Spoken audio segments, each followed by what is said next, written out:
السلام علیکم ورحمۃ اللہ وبرکاتہ۔ بسم اللہ الرحمن الرحیم۔ شروع کرتا ہوں اللہ تعالیٰ کے نام سے جو بڑا مہربان اور نہایت رحم کرنے والا ہے۔ صرف 5 منٹ کا مدرسہ قرآن و حدیث کی روشنی میں اسلامی تاریخ 3 رمضان المبارک۔ نمبر 1، حضرت نوح علیہ السلام۔ اللہ تعالیٰ نے حضرت نوح علیہ السلام کو رسول بنا کر ان کی بت پرست قوم کی ہدایت کے لیے بھیجا۔ 950 سال تک ایمان کی دعوت دیتے رہے۔ چند لوگوں کے علاوہ کسی نے ایمان قبول نہیں کیا۔ وہ ان کو ہر طرح سمجھاتے رہے مگر پوری قوم ان کو ستانے اور مذاق اڑانے میں حد سے آگے بڑھ گئے، یہاں تک کہ ان کا ایک بیٹا قوم کے ساتھ کفر و شرک پر قائم رہا۔ جب اللہ تعالیٰ نے ان کے ایمان نہ لانے کی خبر دے دی تو نوح علیہ السلام نے دعا فرمائی کہ اے اللہ، ان میں سے کسی کافر کو زمین پر زندہ نہ چھوڑیں۔ ان کے باقی رہنے سے شرک و کفر اور گمراہی بڑھتی چلی جائے گی۔ ان کی اس دعا پر اللہ تعالیٰ نے قوم کو ہلاک کرنے کی خبر دے دی اور حکم دیا کہ تم ایک کشتی تیار کر لو تاکہ طوفان کے وقت مومنین کو لے کر سوار ہو جاؤ۔ اس کے بعد پانی کا طوفان آیا اور پوری قوم ہلاک ہو گئی۔ 1 ماہ گزرنے پر طوفان ختم ہوا اور آپ محرم کی 10 تاریخ کو کشتی سے اترے اور شکرانے کے طور پر روزہ رکھا۔ طوفان کے بعد حضرت نوح علیہ السلام کے 3 بیٹے باقی رہے تھے جن سے انسانی نسل کا دوبارہ سلسلہ شروع ہوا۔ نمبر 2، اللہ کی قدرت، پانی کا نظام۔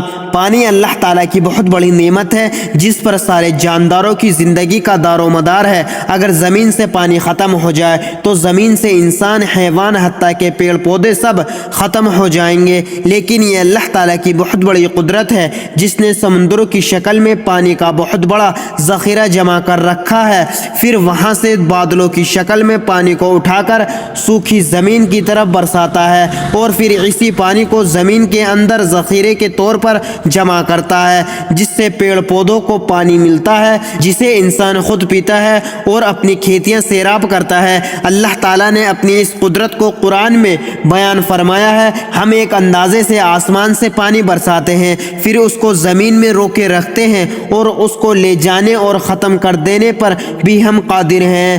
نمبر 3، ایک فرض کے بارے میں باجماعت عشاء اور فجر کی نماز پڑھنا۔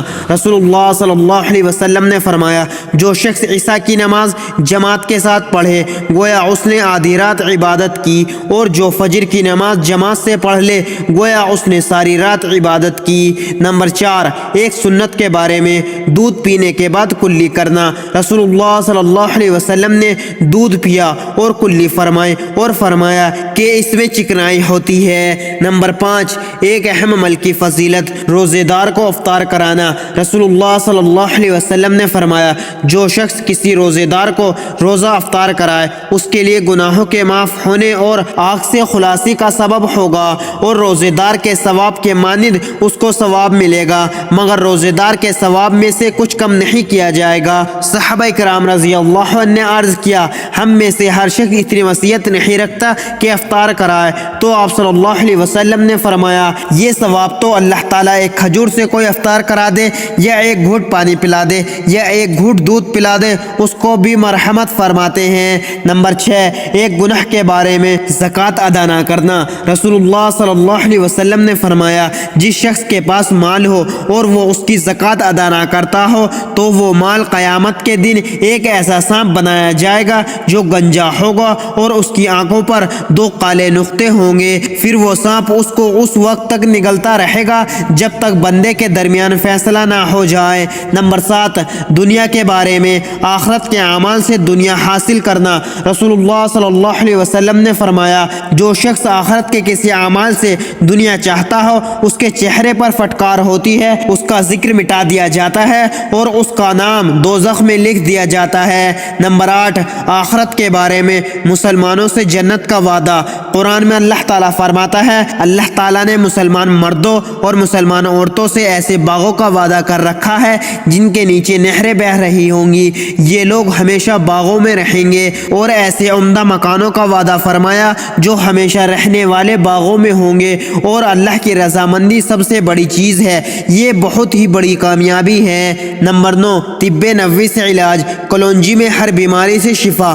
رسول اللہ صلی اللہ علیہ وسلم نے فرمایا، تم اس کلونجی کو استعمال کرو کیونکہ اس میں موت کے علاوہ ہر بیماری سے شفا موجود ہے۔ فائدہ: علامہ ابن قیم رحمۃ اللہ علیہ فرماتے ہیں اس کے استعمال سے پیٹ کا گیس ختم ہو جاتا ہے، بلغمی بخار کے لیے نفع بخش ہے۔